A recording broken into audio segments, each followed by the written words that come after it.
Xin chào các bạn, mình là Tùng. Hôm nay chúng ta sẽ bắt đầu với phần 5 nền tảng cấp K, buổi thứ 5, thiết kế partition và bao nhiêu partition là đủ và routing message như thế nào. Thì đầu tiên, partition sẽ quyết định mức độ song song.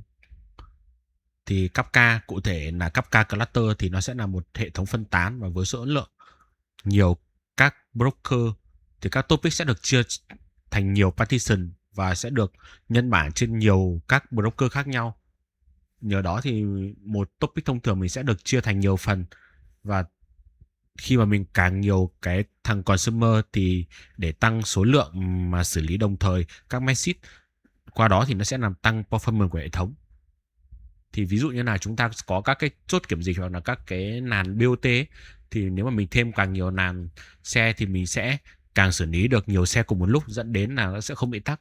Ví dụ như là một partition thì nó sẽ được xử lý bởi một consumer thì mình sẽ xử lý được 10 message trên giây, nhưng mà mình sẽ có 10 partition và mình sẽ có 10 consumer xử lý, thì lúc đấy mình sẽ xử lý được 100 message trên giây. Như vậy thì mình sẽ phải cần đủ cái số lượng producer và consumer tương ứng để tận dụng được cái mức độ xử lý song song này. Tuy nhiên thì đó mới chỉ là một yếu tố thôi. Việc tăng partition nó sẽ thể kéo theo nhiều vấn đề khác, ví dụ như là tăng số lượng open file và tăng latency.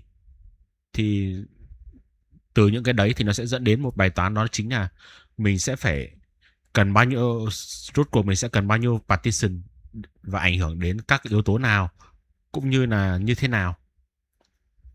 Thì đầu tiên thì mình sẽ có throughput. Thì chúng ta có thể kết luận rằng là số lượng partition trong mỗi topic quyết định việc topic đó có thể xử lý song song tối đa đến mức nào. Ví dụ như là có thể coi một topic giống như là một chốt kiểm dịch COVID chẳng hạn, thì partition sẽ là những cái line hoặc những cái bàn để mình kiểm tra. Nếu như mà mình thiết kế là một nơi duy nhất để kiểm tra thì khi mà mình xếp hàng ấy thì mọi người sẽ nối đuôi nhau trên một hàng, và lúc đấy kiểm tra sẽ mất nhiều thời gian. Còn đâu nếu mình tăng số lượng bàn kiểm tra lên, số lượng người mà qua một lần mà mình kiểm tra sẽ qua một thời điểm sẽ kiểm tra được nhiều hơn, thì tăng cái số lượng throughput. Ví dụ là từ một phương tiện, từ một người thì sẽ thành 10 người chẳng hạn. Qua đó thì nó sẽ làm tăng tốc độ xử lý lên. Thì từ đây mình sẽ có thể kết luận một điều là topic càng nhiều partition thì khả năng tăng throughput càng lớn, nhưng nó sẽ phụ thuộc vào số lượng message, số lượng producer và consumer của hệ thống. Thì ví dụ như là sau này mình sẽ có, ở đây thì mình sẽ phải ước tính, mình sẽ có một cái công thức, mình sẽ có một công thức để ước tính. Ví dụ là partition thì bằng số lượng của cái expectation throughput trên cho partition speed. Ví dụ ở đây thì mình sẽ có cái benchmark tham khảo, thì mỗi partition mình sẽ xử lý được 10 megabyte trên giây, và ví dụ là mình cần 5 terabyte trên ngày xấp xỉ cho 60 megabit trên giây thì mình sẽ cần tối thiểu 6 partition. Thì ví dụ là mình nếu mà mình có Magic Key ấy, thì như các bạn đã biết thì có Magic Key thì nó sẽ hard routing, thì nó sẽ có độ chênh lệch tải lớn giữa các partition. Còn đâu nếu mà không có Magic Key thì nó sẽ theo cơ chế Robin routing ấy, thì nó sẽ chia đều ra các số lượng message trên các partition. Thì số lượng các partition ở đây ví dụ cần 5 terabyte trên ngày thì đây là số lượng mà Robin routing. Còn đâu mà có message key, sự chênh lệch giữa các message thì mình có thể tăng lên thêm một số partition chẳng hạn. Ví dụ các message là bắt buộc cái tuần tự thì tăng partition không giúp ích gì. Ví dụ là các message mà bắt buộc tuần tự ấy, thì các bạn sử dụng message key đúng không, thì các bạn sẽ đẩy tất cả các cái message mà có cùng message key vào trong cùng một partition để xử lý.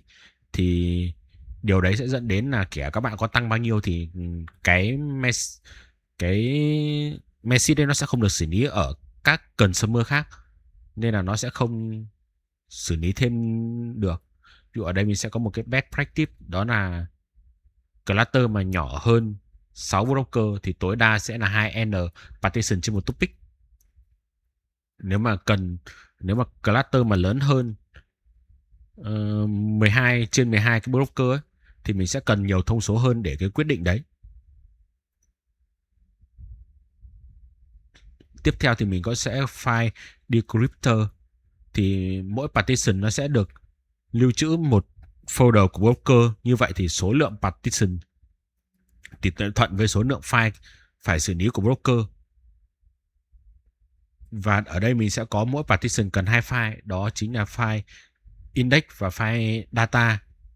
Thì vấn đề liên quan đến I/O của broker thì tốc độ đọc ghi của ổ cứng, config của OS. Nếu mà số lượng file quá lớn thì chúng ta cần setting lại cái config phù hợp thông qua câu lệnh là đây, mình sẽ thông qua câu lệnh này.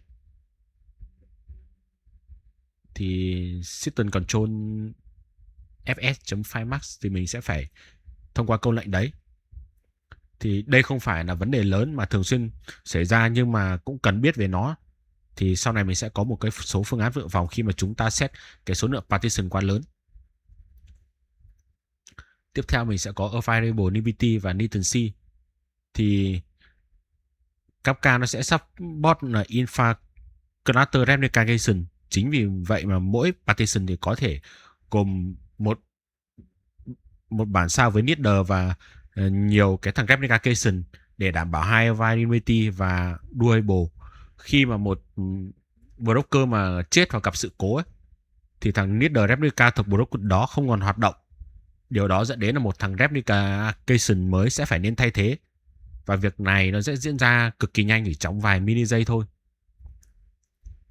Trong trường hợp mà cái thằng broker ấy, mà cần shutdown để maintain hoặc để làm gì đấy, thì Kafka sẽ chủ động chuyển needler, nó sẽ dẫn đến là nhanh gọn. Và điều này thì mình sẽ đến một cái gọi là grateful shutdown.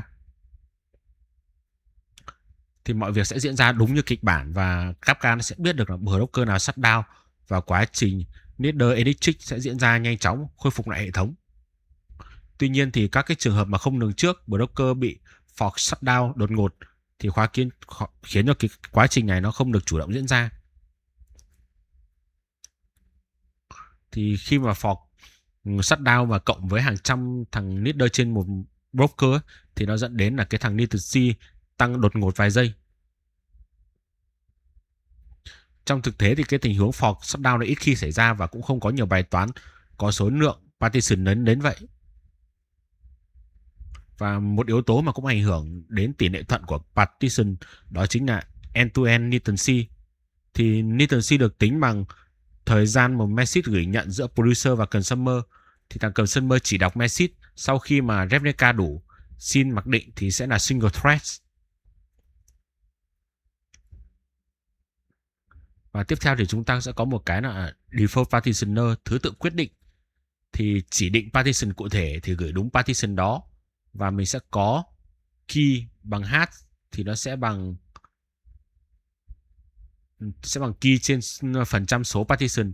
Cùng key thì luôn cùng partition, và thêm partition thì sẽ phá cái công thức cũ. Và nếu mà không có key, không có partition thì Kafka nó sẽ thành round robin, chia thành bạt nhỏ và latency cao. Thì đối với thằng Kafka 2.3 thì nó sẽ sử dụng cái thằng round robin, còn nó đối với thằng 2.4 trở lên thì nó sẽ dùng cái thằng sticky partitioner. Thì đây là một cái hình ảnh mà để mình mô tả xem được thêm partition thì làm thay đổi kết quả của hash key cùng với key có thể sang partition khác và mất offering theo key. Đó, thì đây là message cần gửi này. Thì mình sẽ có chỉ định partition hay không. Nếu mà có thì nó sẽ gửi đúng partition. Còn nếu có key thì nó sẽ sử dụng key trên số lượng partition. Còn nếu mà không có partition, không có key thì nó sẽ sử dụng sticky partitioner. Tiếp theo thì mình sẽ có một cái gọi là sticky partitioner. Đây là cái sticky ấy, thì vào một partition đến khi mà bạt đầy và hết cái linger chấm ms thì sau mà mỗi path ấy thì nó sẽ đổi sang một cái partition khác. Ví dụ mình có path size default bằng 16 KB và cái thằng Ninger này mặc định default là không và để điều khiển hành vi của nó. Kết quả là bạt lớn hơn thì ít request hơn và latency thấp. Thì về lâu về dài các message được phân bố đều, cluster không mất cân bằng. Đây mình có 6 message cần cần chờ gửi. Thì khi mà bạt một đầy và hết cái Ninger.ms thì thằng bạt 2 nó sẽ đổi cái partition mới sang các cái partition khác. Thì vì sao mình cần gửi đến một cái partition cụ thể? Thì dữ liệu liên quan nằm trong cùng một partition, dễ theo dõi và dễ phân tích. Ví dụ như là ở đây mình sẽ có mọi đơn hàng của một khách hàng trong cùng một partition chẳng hạn. Nhưng mà cũng dẫn đến một vấn đề khác. Ví dụ là mình có một ví dụ khác. Ví dụ mình có một giao dịch của cùng một tài khoản. Ví dụ là mình có đồng thời có mình có thể chuyển khoản cho nhiều người chẳng hạn. Thì khi mà nó trừ ấy, nó sẽ không bị duplicate hoặc là nó sẽ không bị node message chẳng hạn. Thì cái gửi trong cùng một cái thằng partition này nó sẽ là node balancing, phân bố đều đến để tận dụng tài nguyên. Và vấn đề tiếp theo mình sẽ là độ ưu tiên, ví dụ partition riêng cho các message quan trọng. Thì bản thân ví dụ là sau này mà các bạn sẽ có là đối với một số trường hợp ví dụ là tài khoản VIP thì mình sẽ thực hiện trước chẳng hạn, tài khoản không VIP mình sẽ thực hiện sau. Đó, ví dụ khi mà mình đặt hàng hoặc là mình mua vé đi, những tài khoản VIP thì mình sẽ ưu tiên xử lý cao. Hoặc là trong máy bay ấy, các bạn thấy sẽ có một trường hợp là hạng thương gia chẳng hạn. Hạng thương gia thì người ta sẽ được xử lý trước, còn hạng phổ thông thì mình sẽ xử lý sau. Thì đó cũng là một cái ví dụ trong khi mà mình ưu tiên các cái partition để mình xử lý trước. Tiếp theo thì mình sẽ có custom partitioner. Thì sau này mình sẽ có nhiều cách để custom partitioner này. Thì ví dụ là khách premium thì mình sẽ cho partition 0 và khách thường mình sẽ cho partition 1. Thì ở đây thì mình có thể đăng ký qua cái thằng config partitioner class config của thằng producer. Thì thằng consumer sẽ đọc các cái partition cụ thể bằng cách là consumer.assign và topic partition. Và nó sẽ đánh đổi là phải có thứ tự offset thủ công. Thì sau này mình sẽ lấy ví dụ về phần này cho các bạn và mình sẽ gửi cho các bạn các cái code mẫu để các bạn có thể tham khảo. Tiếp theo thì mình sẽ có thách thức cần cân nhắc. Ví dụ là routing kém thì phân bố tải không đồng đều giữa các partition. Ví dụ mở rộng connector partition reassignment thì có thể gián đoạn các cái việc ordering. Nên monitor tải từng partition thì mình có thể dùng thằng Kafka admin client hoặc là Micromatrix. Dự phòng thì mình sẽ điều chỉnh chiến lược partition, scale cluster và tăng partition. Thì mình xin tóm tắt cái buổi 5 này là số partition cân bằng giữa throughput, file, decryptor, variable và latency. Công thức thời điểm throughput mong muốn sẽ trên cho 10 megabit trên giây và sẽ nhỏ nó bằng 2n partition. Default partitioner thì topic chỉ định, key, stick và round robin. Custom partitioner thì khi cần routing business thì đây là sẽ kết thúc phần 1 và phần 2 thì sẽ đến với thực hành.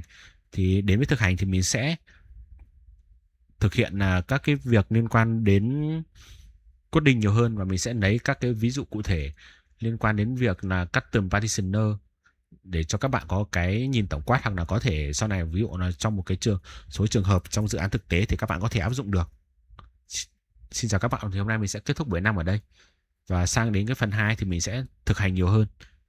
Xin chào và hẹn gặp lại các bạn.